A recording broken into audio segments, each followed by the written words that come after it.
I would note, by the way, that it is almost time. We are right against the time for Nincompoops in the News. Oh, yes, sir. And I would note to you, I've not thought about this until just to this day, because someone wrote me and said, hey, Matt, what's the overall score on Nincompoops in the News? Because we keep a tally. Yes, There's sir. a winner every day. The big Nincompoops. Who brings the big Nincompoop story of the day? Mm-hmm. I don't know how many times Weber has won, but he's won. You've won. Yeah, a few times. On a few occasions. Yeah. You know how many times I've won? Zero. Oh. 0 times. Wow. Really? I thought you won one day. I've won nothing. Nothing. Well, And it's my game. yeah, you came up with it. You know who's the big winner? Weaver. All the Nincompoops we report on. Well, that's true. We got 3 of them right for you. Yes, sir. Nincompoops in the News Yes, sir. time on Super Talk 99 cents. You know, we have Ken Weaver's told you what the news headlines truly are. Matt Murphy opines on said same. Chris Weber keeps it all together. And now it's time to look across the state of Tennessee, all across these United States of America, nay, the world, and find where the Nincompoops are and report back to you. And I'm pleased to note that we have 3 good candidates for your amusement and edification today on Nincompoops in the News.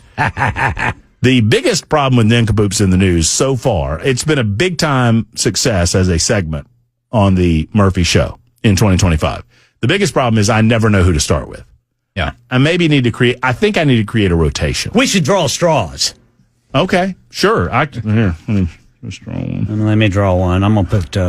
What are we doing? We're drawing straws. Oh, drawing. I'm going to make What'd you mean? I'm going to make mine paper. I was doing like a little hay bale. Mine's like a little hay bale. A little straw hay bale here. Yep. That means you go first. Okay. Yeah, you go first, Brother That's Murphy. fine. I will go first. Do it. I got a little head fake on my Nincompoops in the News. All right. We take you to the island of Japan. Wow. This is Thursday feels like Friday. Is it to anybody else Thursday feels like Friday? A 108-year-old Japanese woman in Japan's Tochigi Prefecture has been recognized by Guinness Book of World Records as the world's oldest female barber. There you go, Brother Murphy. At a gymnasium in the town of Nakagawa. It may or may not. I mean, I plow through them, man. I'm just plowing through them. Just give it a go. That's why I've learned it from Weaver. Weaver gets them right, though. I don't. At a gymnasium in the town of Nakagawa on Wednesday, Hakoshi Shisu was presented with a certificate showing that she is 108 years and 115 days old. Her shop's regular customers and other locals gathered at the gymnasium to celebrate with flowers and a cake. Hakoshi was born in Nakagawa in 1916. After obtaining a barber's license in Tokyo, she opened a salon with her husband in the capital. But her husband died during World War II. She also lost the store at that time. She reopened a salon in Nakagawa town after don't make me laugh, after the war ended. She still continues to oblige her customers. Regulars often ask her to cut their hair, even at the age of 108. In 2021, when she was 104, Hakoshi took part in a torch relay for the Tokyo Olympics. She says she is happy. She notes that help from people around her has enabled her to continue working for so long.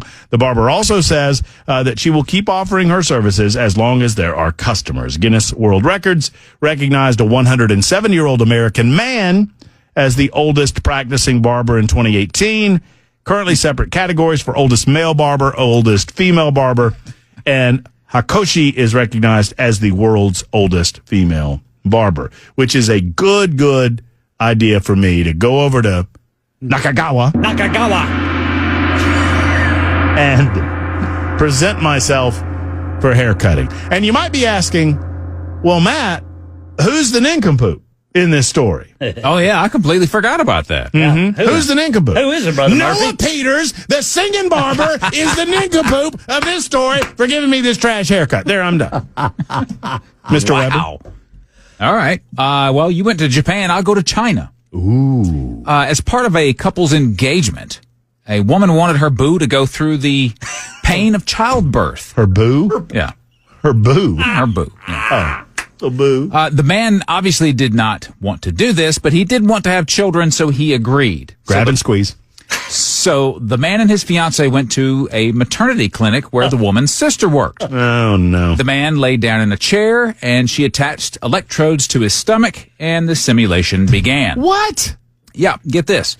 The childbirth simulation basically works by shocking the participant's stomach with electricity to produce pain sensations comparable to giving birth. Mm-hmm. We're talking about some strong shocks here, so it's important that the person that's operating this machine knows what they're doing. That's where this whole thing goes awry. Oh, no. The operator was not the woman that worked at the clinic, but the bride-to-be herself. She wanted to control the electric shocks, and she clearly did not understand what she was doing. She started easily enough, turning the shocker down to about one of the lowest levels of the 12 that it has, and then she gradually increased the intensity over the next 90 minutes. What? As the shocks got stronger, the man's pain increased. According to Chinese media, he started feeling unbearable pain around level 8 and began to struggle and shout. So you'd say, well, the woman turns the machine off, right? No, she did not. She cranked it up. Wow. At level 10, the man was in such agony, he was crying and cursing incoherently.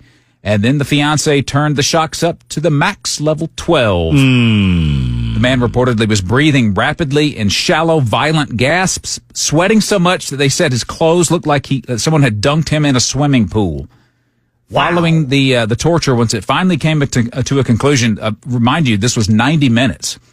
The man was in such abdominal pain, he vomited throughout the night. Over the next few days, he eventually stopped throwing up and his pain subsided, but then it all came crashing back. A week later, he collapsed in agony, was rushed to the hospital. Doctors did not have good news. The shocks caused the man's small intestine to become necrotic, which basically it was dying inside of him. Yeah. And it was a life-threatening issue. They had no other choice but to remove the length of the dead length of the man's intestines. Wow. What? Yeah. Unsurprisingly, the man and his family have called off the wedding and have sued the woman for the damages. So in, what you would expect a logical move on her part, she jumps on social media to make a post about what she had done. And I guess she expected people to take her side. They did not. And she was shredded in the comments. She has since deleted those posts, but that's not going to help her hide from the lawsuit, apparently. So she was not pregnant? No, not yet. But I guess she wanted to say, before we get married, if you want to have children, I need you to experience the pain of childbirth. My initial response is to blame him. Yeah. For agreeing to it. For agreeing to do any of this. Absolutely. Yeah. But you feel like maybe, I could see where you're like, ha, ha, ha, oh, this is a little thing. Oh, you're going to do a little Right, shock. you're gonna shock ha, me. ha, ha. Okay, sure. Okay, I'll that's play fine. along. And then she, like in The Princess Bride, when they went up to 50. Yeah. In The Princess Bride, oh my goodness gracious. Well, 90 minutes. Don't at some point you just rip whatever she attached to him off? That's what I was thinking. I mean, it didn't say that he was strapped to the chair or whatever it was. Maybe. Well, maybe he was hoping for a son. I don't know. Well, he's no birthing person. That's all I know. That's what we call him, right? You can't be a mother. He's no birthing person. Right. Yeah. Apparently. Man, oh man. It's tough. Had to lose some of that intestine. Mr. Ken Weaver. Boys, this happened on May 15th of last year in Michigan. Okay. Man with a suspended license joined his court hearing on Zoom call while driving. The judge and his legal team were astonished. The trial, which took place in Ann Arbor, Michigan on May 15th, surrounded a man named Corey Harris and a case involving him driving with a suspended license. After introducing herself, the assistant public defender stated that Mr. Harris should be present via Zoom. And almost on cue, Harris joined the call wearing a seatbelt, and the judge knew this fellow was not very bright. Here's how it went. Oh. Mr. Harris, are you driving? Actually, I'm pulling into my doctor's office, actually. Oh, no. This is your driving while license suspended. That is correct, Your Honor. And he was just driving. And he didn't have a license. So defendant's bond is revoked in this matter. Defendant has turned himself into the Washington County Jail by 6 p.m. today. Is that him? That's him. Shocked he was. Oh, no. Yeah, so upon parking, Harris's legal team requested an adjournment of the case for 4 weeks, but Judge Simpson says, no, I'm not having that. And people sitting in the back of the courtroom were seen trying their best to hide their laughter. Wow. So Mr. Corey Harris went right to jail. He's a nincompoop. Mm-hmm. Yeah. He's a nincompoop. You know what? At least he had a seatbelt on, though. Yeah, he did have a seatbelt on. Not to go backwards here, but which one was the nincompoop in your opinion, in your story, Chris? Everyone involved. Everyone in my involved. opinion. Oh, there you go. Oh, my goodness. Great. So driving with a suspended license, and you're going to show up on the Zoom call while driving. While you're driving, yeah. And the judge is just going to let that one go, you think? He won't notice, I'm sure. That is the definition of a damn nincompoop. There you go. That's Nincompoops in the News. Vote early, vote often. 615-737-9986 or on YouTube.